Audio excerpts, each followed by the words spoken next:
Good morning sa tanan. It is amazing no na duha na lang ka Domingo, kung apilon ni tulo na lang ka Domingo before ta mag-celebrate sa season no of Christmas. And I hope dili lang every December ta mag-celebrate ana but every every day of our lives. If you have Bibles, palihog kog abli sa libro sa Hebreo, mga Hebreo or taga-Hebrews 12, versikulo 25 to 29 ta karon. And akong sugdan sa pagbasa no, Hebrews 12:25 to 29. Siguraduha na dili ninyo balibaran si Hesukristo, ang Diyos, no? Him, kani siya, si Hesukristo man ni. Ang Diyos na nagastorya, no? Who is speaking. Kay tungod, if wala man ka nakaeskapo katong mga nibalibad sa iyaha, wala na minaw kaniya, na mga propeta na nag-warning about sa unsay kamatuoran or buhaton sa Diyos while nasa kalibutan pa sila, how much less if dili ta makaeskapo pag yun, kung atong balibaron na yun ang mismo, ang tingog sa Diyos, ang pulong sa Diyos na nag-warning sa atoa gumikan sa langit. So gikumpara niya ang duha no, kung ganina ingon siya sa sugod na kung dili nagali ta makaeskapo or wala nagali sila makaeskapo sa mga propeta na sa mga pulong sa Diyos gumikan sa mga propeta, how much more karon kung ang Diyos na mismo dili na ta maka-escape pag yun samot. Kay siya naman ang nagsulti og nag-warning gumikan sa langit. Ug niingon din sa verse 26, and his voice shook the earth then, but now he has promised, saying, di lagi mo work. Yet once more I will shake not only the earth, but also the heaven na gyud, no? And this expression, yet once more, denotes the removing of those things which can be shaken. So, unsa may tabo? Sa mga tanan na mga hinimo na butang na mauyog, mo'y mawala ug mauyog, pero katong ug ang mabilin is katong mga dili na gyud matarog sa pag-uyog. And therefore, since nakadawat naman kita sa kingharian na dili na matarog or mauyog or maguba, atong let us show gratitude and thanksgiving by offering sa Diyos ang acceptable na worship, acceptable na service with reverence and awe. Tungod kay ang atong Diyos, siya ang Diyos na kalayo, na grabe kaayo, na init, na ikonsumo niya tanan. So the next 3 Sundays, no, Lord willing, ato siyang i-lead, no, kung karon na Sunday, and then Pastor Jay will be preaching for us a Christmas message. Ang pulong sa Diyos para sa ato karon is, ang gihatag na gift sa Diyos sa usa ka kingharian na dili mauyog. I believe no na kailangan nato ni sa i-deal kay kapila na nauyog ang atong kalibutan na iniaging pila lang ka mga simana, no?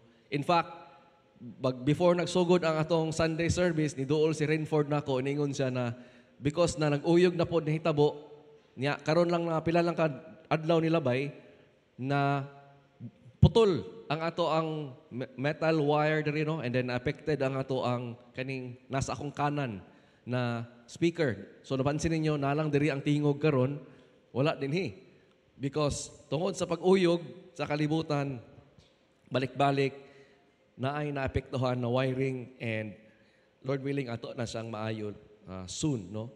So gusto nako siya i-address, no, unsaon man nato bilang Kristohanon that kaning mga gakahitabo, mga earthquakes, and I'm sure naagid tanan sa ato wala exemption no, nagbati og alarma, nabati og gamay or dako na kahadlok tungod sa kani.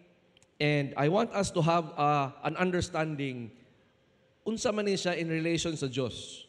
Ngano makaingon man ta na grasya ra gyapon ni og nganong dapat di po nato tiaw-tiawon kaya nga ang Dios is a consuming fire man pud no. So dili nato maabusaran ang iyang grasya pud.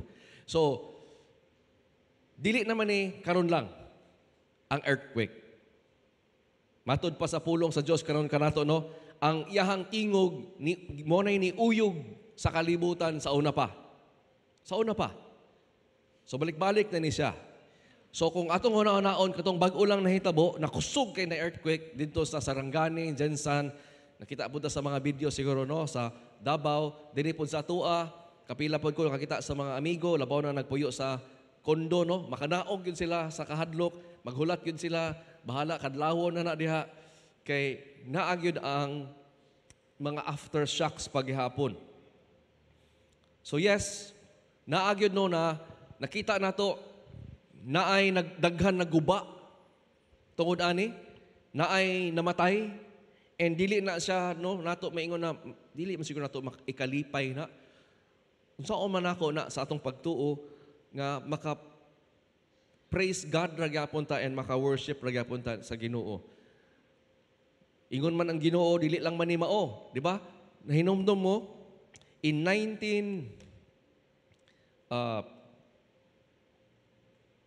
sa una, mga, wala na ko nabutang ang tuig, no? Pero, kadumdum mo sa earthquake sa Bohol, kusog yapon kay ito.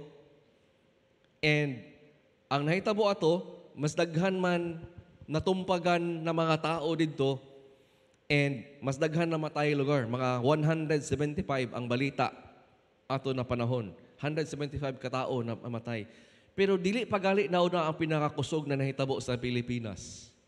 Kung nakusgan na kita sa katong 7.2, mas kusog pa man sa Bohol, mas naapag daw mas kusog.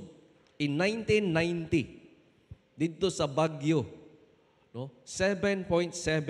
Mao daw na ang kinakusgan sukad sa nalinog sa Pilipinas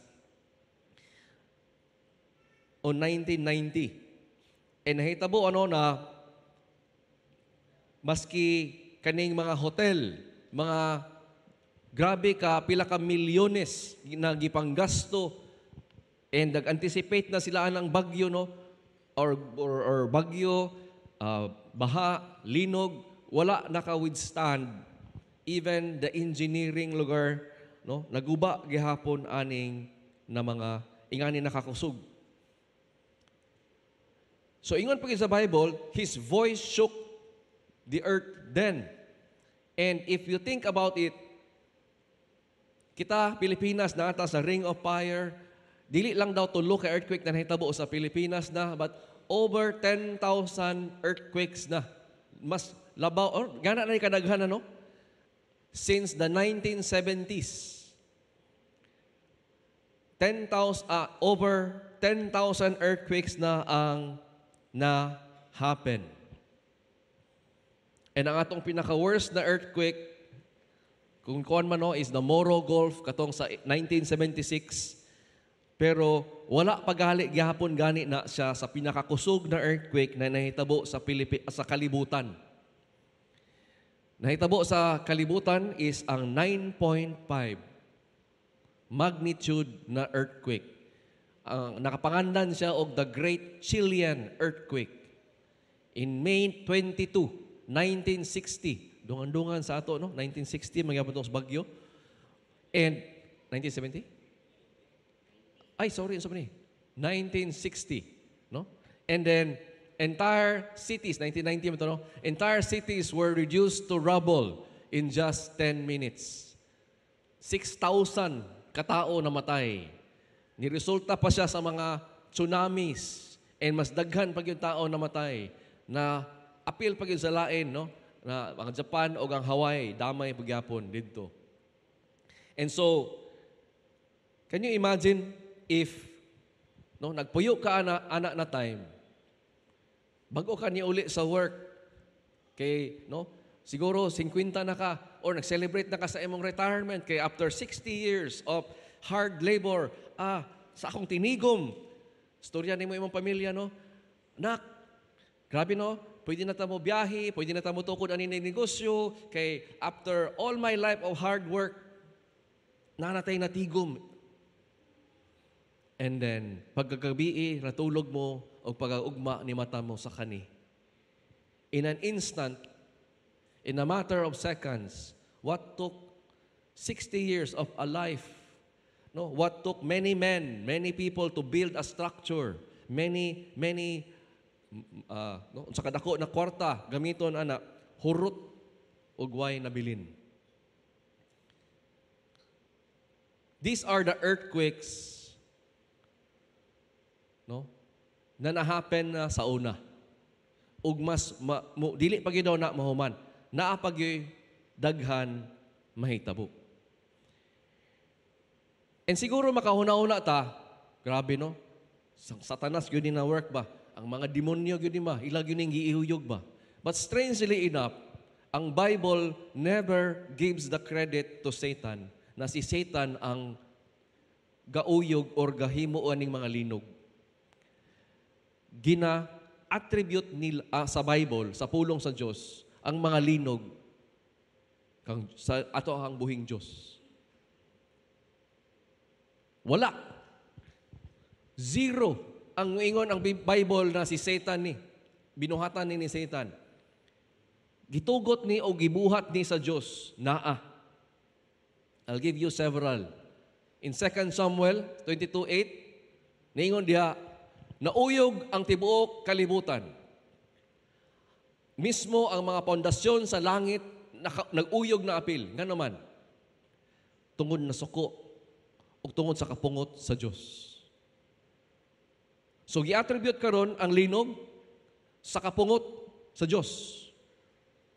Lahi di atong mailhan, no? Kung ang atong nailhan sa Diyos is dili siya kabalo masuko, no? Puro ra siya, love, no?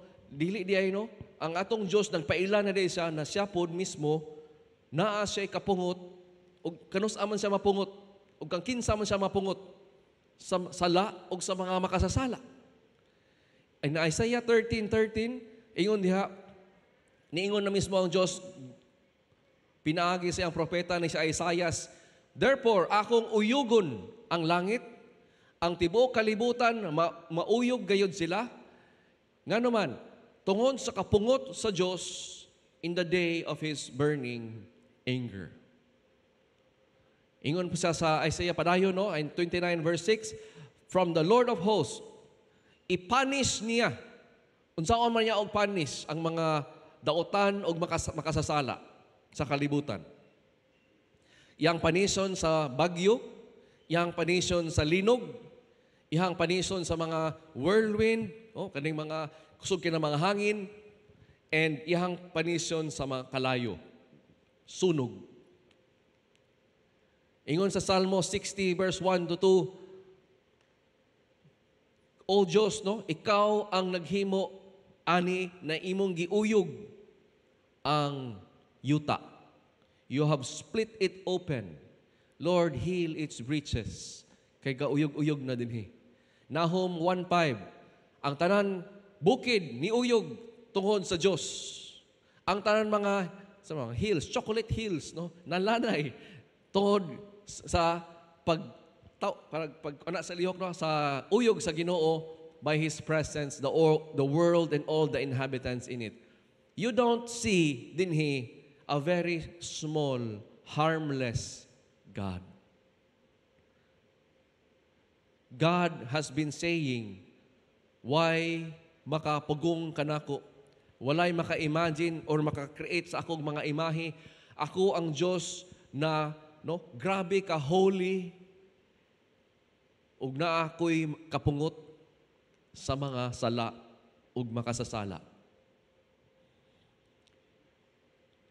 Mao na ang usa og daghan na mga earthquakes na rason gihatag sa Dios ngano iyang ginatugot na sa iyang kapungot sa judgment, sa punishment na iyahang ginabuhat. Now, ngano man na? Why is God like this? Tungod, remember, siya man ang ato ang Diyos na atong i-celebrar karong Christmas na iyang kipadala iyang bugtong anak si Jesus. We will celebrate His love, His grace. But dili man ta mag-celebrate His love o grace kung dili ta makasabot nganong naay love o grace. Kay naa may judgment, silutan niya ang mga makasasala. So katong maluwas, mao'y nakabaton, nakadawat sa iyahang gugma o grasya, mao ni ang mag-celebrate, mao ni sila ang mag-worship. So duha man na ka grupo no ang ma-realize day nato sa every time pagbahin aning linog nay duha ka grupo mahitabo. So usa ka punto na kani atong ma-observe karon is nganong itugot sa Dios na naay linog kay naa diay siya gusto nato matuhuan, madawat or andaman na naapay moabot. Ug tawagon niya kani kung si Kristo pa no na mga pulong niya sa Matthew 24:6 niingon siya, makadungog mo og mga gira no mahitabo. Makadungog mo og mga rumors sa mga threats of war. And ama nato na madunggan karon. Madunggan nato karon sa, di ba? China, sa Russia, ang US, unsa man ang pinaka number one commodity sa US, ilang armas, ilang mga nuclear, no? Mo man na ilang ibaligya. So naagi dira no ang permi atong madunggan, even ang Pilipinas na apil na diha no, atong madunggan diha no. Basbisan sila sa kanato ang mga fisherman na mga boat. Naagi dira no, and then giingnan ta sa Ginoo, ayaw mo kaalarma, ayaw mo og panic.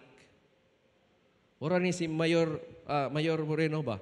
Okay raman do sa ingon, mahadlok pero ayaw lang kataranta, no? Anak gyapon no? Ayaw mo kataranta, no? Kaya nga naman, kailangan ni siya mahitabo. Pero dili pa ni mao ang end. Dili pa ni mao, no? Mahitabo ni, kailangan mahitabo. Unsay kailangan mahitabo? Ingon sa versikulo 7, ingon si Jesucristo, ang mga nasod will go to war against sa uban na mga nasod. Mahitabo gyud ni. Kailangan ni mahitabo. Mga people of God, ayaw mo kaalarma, ayaw mo og panic. Ang mga kingdom will rise against kingdom. Kailangan ni mahitabo. Giingon na ni sa Ginoo na mahitabo gayud ni. Wa ay makapugong. Kay morning kabubuton sa Dios. Na ay mga famine, na ay mga El Nino, na ay mga El Niña, no?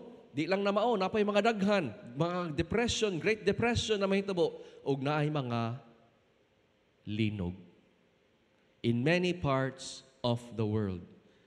Clearly, Pilipinas is not exempted. 10,000 and more, 10,000 plus already happened na mga linog. More pa will come. Ayaw kataranta, ayaw kahadlok. Ingon din si Jesus, these are just the first of the birth pain. Unsa man ang birth pain?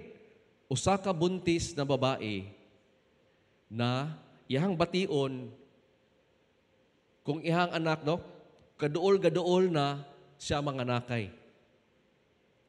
So mo din na no, gi-relate sa Dios ang kaning kakahitabo o kailangan mahitabo sama sa usa ka babae na buntis na bation na niya ang birth pain. So kabalo din ta diretso mga papa mama dinhi na kani siya is sakit kaayo and then magkaduol na mga nakay, magkagrabi, mas magkanunay. No? It will happen more and more. It will happen in greater pain and frequency. So, mogya po ang propesiya ni Jesucristo. Sama lang ang ana, mahitabo ning famine, earthquake, wars, and all. So why is that something that is good? Tungod, kay sama sa birth pains, mo naman gyapon si Jesus, no? Why man ang usa ka magtiayon, willing sila, labaw na sa mama, no? Sakit ba ya? Labaw na sa mama. Why man ang usa ka woman who feels the pain, agay, sakit, iyamang antuson. Naaman siya hope.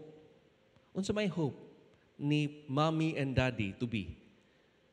Moabot ang fullness of time, mugawas si baby.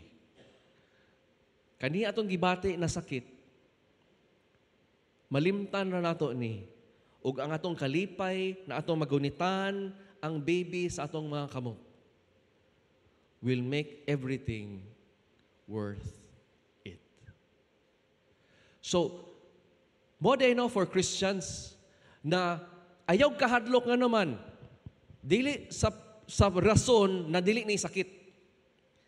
Sa dili sa rason na dili ka masakitan, makahilak, malugi, tinuod, maybe entire balay nimo guba. Yes, tinuod, maybe entire nimo gi savings mahurot. Maybe yes, apil ka sa madatugan, sa dagko na bato o mahulugan sa mga dagko na kahoy ug mawala imuhang kinabuhi. Sakit ni sa tanan. Pero nganong di man ta mo give up ug hope sa atong Diyos, tungod kay naamantay, gina-look forward na despite kaning kalisod o kaning mga sakit na ato pang kailangan agian, Jesus, I will be with you in heaven, in paradise, where there will be no more tears, no more pain, no more sorrow, and everything that I have left behind for your sake, mabawi more than enough. Iuli sa Diyos more in heaven. So that is our Christian hope. Aside from that, kabulo ka sa pikas grupo dayon is it's also a mercy of God. Nga naman, the end is not yet paman. No? So naapay panahon. If the end is not yet, what will trigger the end? Naapay hope every person here. If naapa kay sala wala kibiyaan, naapa kay mga tinuhuan na wala nimo gibiyaan, nagduha-duha pa ka, imo pang two-time ang Dios, no? Imong ginatry og love si God, imong ginatry og love ang imong sala, naapa kay panahon na mutuo kang Hesukristo, maghinulso sa imong sala, biyai ka na ug follow Him. Kay wala pa man niabot ang end. Unsa may mo signal sa end? Ingon ang Diyos na more to come, pero naay usa kapanahon, kapunto sa panahon, na naay moabot a great and final earthquake that will end the world. If nahadlok na manggali ta sa 7.7, if nakita na manggali nato na 7.7 pa lang, some of our best engineering works, tumpag na gali. If nakita nato na ang worst paginana, no? If 9 point kapin na, 9.5, 8 kapin na, makita na nato na mas grabe pa manggali na teknolohiya, na mga first world countries, ang ilaha manggaling mga greatest engineering work, tumpag manggali. That means, kung moabot ni ang giingon sa Diyos, the great and final earthquake, hurot na diri tanan. Why mabilin? Moni ang end.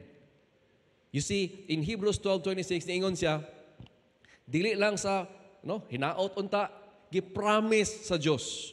Yet once more, akong uyugon. Dili lang ang kalibutan, kundi apil ang langit. Na. Ingon sa Revelation 6:12. Ingon si John sa nakita niya na bisyon. I looked, and when Jesus broke the sixth seal, there was a great earthquake. It was so great that the sun became black as sackcloth made of hair, and the whole moon became like blood. My dear friends, nothing will ever prepare us kung unsa na kakusog na earthquake. Kay wa pay maski usa sa ato diri sa kalibutan, maski kang Adam na panahon, nakakita ani kakusog na earthquake. Wa pagyud. A 9.5 kumingking rani sa 9.5 na pinaka-worst. No, nagtan-aw ako, unsay pinaka-worst earthquake na hitabo sa kalibutan? 9.5. Katong Great Chilean Earthquake. Kani siya, mas grabe pa. Why makaandam ani? It will make the sun turn black. It will make the moon like blood. Ingon sa Revelations 11:13, kaning great earthquake, daghan kay mga tao mamatay, mahadlok, pero naapoy mga tao na mo give glory to God of heaven. Can you imagine? Even when a great earthquake will happen, there will be still some people na mo shake sa ilang kumo sa langit. Moingon sila, dili minimo Lord. No? Mas mo prefer pa mga mahulugan og mga bato kaysa mo simba kanimo. And yet, nasa pikas grupo din moingon, glory to God. Ikaw gyud ay ang Ginoo. Grabe gyud ay ka kadako. No? And they will, even though na kahadlok, di sila mo panic, they will give glory to God in heaven. In Revelation 16:18, kaning great earthquake will strike, and this will be the worst earthquake since people were placed on the earth. Sukad paghihimo niya kang Adam ug karon pag moabot ning great earthquake, walay naka-experience ani before. So this is the earthquake na moabot that will end the world. Muning ingon sa Hebrews 12 sa atong text, no? Uyugon nako, apil ang langit ug ang tibuok entero kalibutan mahugno. Unsa may ang pasabot ani? Unsa may purpose niya ani? Before mahitabo ni kaning great earthquake, iyahang i-warning sa atoa. And what is that? Mercy and grace.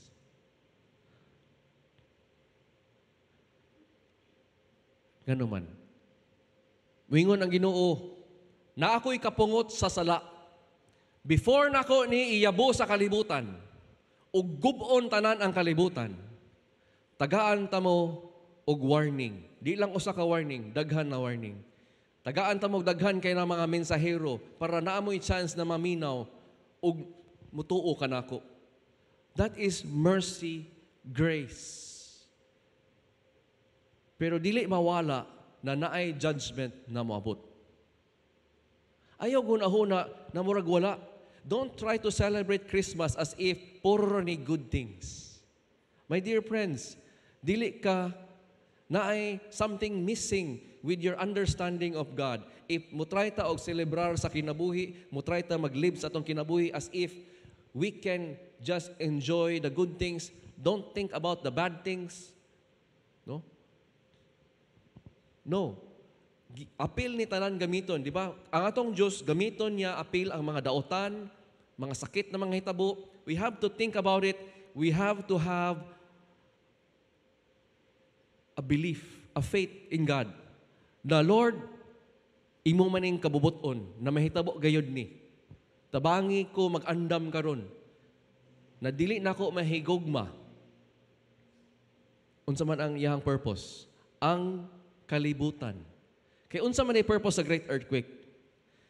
Ang great earthquake or atong mga earthquake nakita nato diri no, matumpag ang katong weak.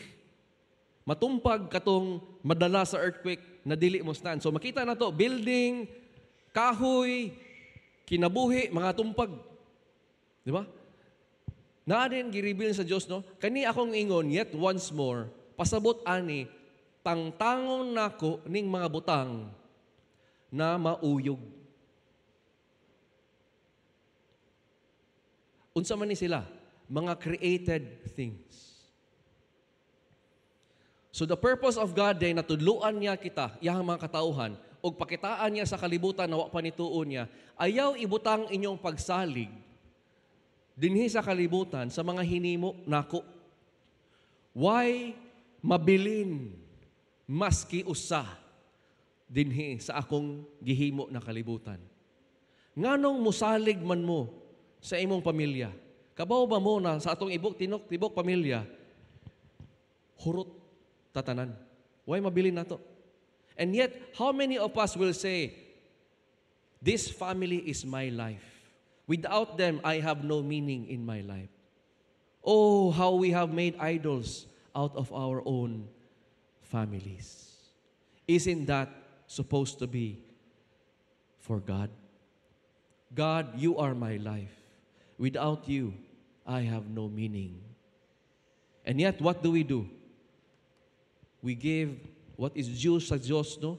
Atong mahatag sa created. Mao ni sila ang mahugno. Nay mo sa moingon ang dato, I have built an empire. This is my life. No? Mao ni akong seguridad. Unsa ingon sa Dios, naay great earthquake na moabot. Na kana imong gisaligan na mga struktura, bodyguard, kana imong mga salapi, mabaliwala na tanan. Mahugno na tanan. Grabe no? Calamities, kaning mga pandemic, ma-realize na to, patas na tanan. Dato, pobre, bata, idaran, patas na tanan. Makita na to, unsa ka fragile, di ay ang kinabuhi. And yet, di ba, unsa may makabisi na to karon, kani sila, kaning mga dili kayo importante. Pabalikan tagdumdum sa Diyos, what really counts. Naay moabot na adlaw, natangtangon niya ni tanan, hugnoon niya ni tanan on His judgment day. Para ang unsay mabilin is ang katong dili matarog. Hala, krasya no? Kay, salamat Ginoo, gusto ko ani, I want this na kaning dili matarog, kay moragi mabilin. Unsa man ni? Unsa man na Ginoo? Kabalo mo, ingon siya, we have received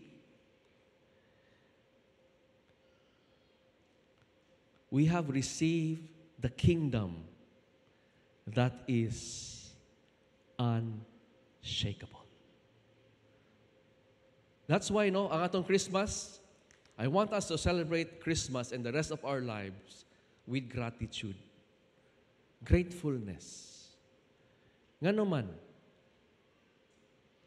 kaysa mga tanan believers of Jesus Christ, nadawat na diay nato ning gingarian na mabilin after sa great earthquake. Kani ang dili na mabawi or mawala sa usa ka magtotoo kang Jesus Christ. The disciple of Jesus Christ, the believer of Jesus Christ, the one, no, has received this kingdom which cannot be shaken. And maybe some of us will enter heaven. Daghan kita gihilak, no? Ano man? Na-feel ko na to. Nawad-an ta og parents. Namatay ang atong mga anak. Pero pag sulod na to sa langit, no? Salamat, Lord. Salamat, Lord. Kay ako ang lawas, do masakiton na. Sakit, daghan kay ko lugi. No? Pobre kay ko sa kalibutan. Pagsulod na ko, ani sa imong gingarian. In the promised day, na ako'y balay, mansyon, na ako'y corona, na ako'y mga jewels and crowns, and most of all, O Lord, naa ka. Ang akong kalipay, akong kinabuhi, akong kalinaw. Be grateful, my dear friends. Sometimes when we celebrate, dili man patas diri sa kalibutan. Naiuban sa ato mo celebrate na naa sila'y more than enough. Naiuban sa ato mo celebrate diri kulang pa. No? Pero ang joy na naa kanato tanan is tungod we have received Jesus Christ, who is the King of this kingdom, and His kingdom cannot be shaken. Let us show gratitude. Mo din na ang nindot kay no, na response in this. Gipangayo sa Dios na kumo worship ta kaniya, naagi di ay the sense of a grateful heart. Worship starts, but does not end, ha? It starts, it has to be that naatay gratefulness. Grateful ka ba? Na si Jesus Christ imong nailhan? Unsa may epekto kung ungrateful ka? Magsugod na din kag bagutbot. So unsay naa nimo diri sa kalibutan? Fix your eyes on Jesus. Remember, unsay imong nadawatan sa iyaha. Unsay naa nimo karon. You have received a kingdom which cannot be shaken. Ang ikaduha na yon is, maghalad din ta sa atong Diyos what He calls as acceptable service or worship. Ingon sa 12:28, no? Let us offer to God acceptable worship with reverence and awe. So muna ang atong second response. Gratitude, reverence, unsa man ang reverence? Sa pag-insakto na pagtahod kaniya, and awe, godly fear. Na ay insakto na pagkahadlok pod. Nga naman, ang atong Diyos is a consuming fire. Dili siya modawat og any kind of worship. I was talking to a dear friend a few days ago. Then, napa siya sa pikas na relihiyon, no, na ga-offer pa siya og worship og prayer sa mga imahe. And naghangyo ko sa iya, mo man ni ang giingon sa Bible. Would you worship Him sa iyahang gisulti siyang pulong, how we should worship Him? And first, nag-ingon siya, explain siya, mo magani akong pamaagi sa akong pag-honor sa iya, pag-respect sa iya. Pero ingon ko, lahi man ko na, no? Kung niingon ang Diyos na sa atua, inganion ko ninyo pag-worship. Meaning, command na dili na hangyo. So, lisod po, lain na ang dating kung mo insistar ta, Lord, dili ko maminaw sa iyong giingon, na unsaon tay kapag simba, dawata niya akong pagsimba kanimo. Kay mo man niya akong giingon na, mo niya akong pamaagi sa pag-honor nimo, sa pag-respect nimo. My dear friends, dili na mao ang giingon sa Diyos that we should worship Him in an acceptable worship. It has a gratitude. It has the element of reverence and godly fear. Na dili ta magbuot-buot unsaon pagsimba sa Dios. And murag wala tay paki sa iyaha or gamay ang atong kahadlok sa iyaha, no? Lord, ako amaning pamaagi dawat ako. No. Muduol na sa Dios, Ginoo, dili mangyud ko deserving. Salamat, Lord. Grabe imong grasya kanako. Salamat, Lord. Lipay ra man ko kung naa, Lord. Lipay ra gyapon ko, Lord, kung kuhaon nimo. Ikaw ra gyud, Lord, akong pag-asa. Na ako'y tama na worship, na reverence and awe sa ako ang Diyos. Consuming fire. Why mabilin? Hurot. Mo ba ng kalayo, no? Kung unsay mo ibahog sa kalayo, iyahang kaunon tanan. Unsa may mabilin? Kani. Katong nakadato dawat sa iyahang bugtong anak na si Hesukristo ang mabilin. So na ako'y a few questions I want to ask you as we end this message this morning. Nagsimba ka ba sa atong buhing Diyos, kaning hari sa kingarian na dili mauyog? O ang imuhang pagsimba, pagsalig, o imuhang ginakuha og meaning sa kinabuhi naa sa mga hinimo niya diri sa kalibutan? Siya ba? O ang iyang mga hinimo ang imong gihigugma? Siya ba or ang mga tao na iyang mismo gihimo ang imong gisimba? Siya ba or kaning mga imahe or mga lain na pagtuo or pamaagi imong ways of trying sa pagsimba o pagduol kaniya? Naapay panahon. The mercy of God. Naapay panahon. Ang imong kasing-kasing, fix ba siya? Nakaangkla ba siya kang Hesukristo? Ang Diyos ba ang imuhang pinakabugat o pinaka-treasured diri sa imong kalibutan? Kung makuha ang tanan, kung way mabilin sa imong gamit, sa imong pamilya, makaingon pa bagyapon ka, God, you are all that I need.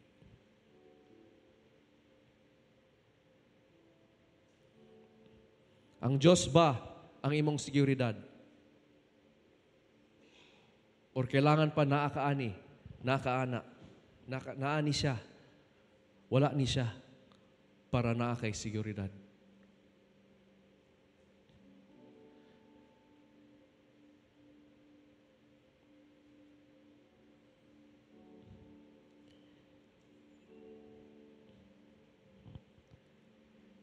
If the earthquake, in the earthquakes, hear the voice of God. Listen to Him. Ingon pa nga to ang pulong karong kaugmaa, karon kapanahon na. Siguraduha na dili mo ninyo balibaran the one who is speaking to you from heaven. Through these earthquakes, through these wars, He is speaking to you. He is showing you mercy and love. One day, moabot ang iyang great judgment. Mahurot ni tanan. Guba ni tanan. Why mabilin? Except the people who have put their whole faith in Jesus Christ alone. Glory to God, our Lord and Savior.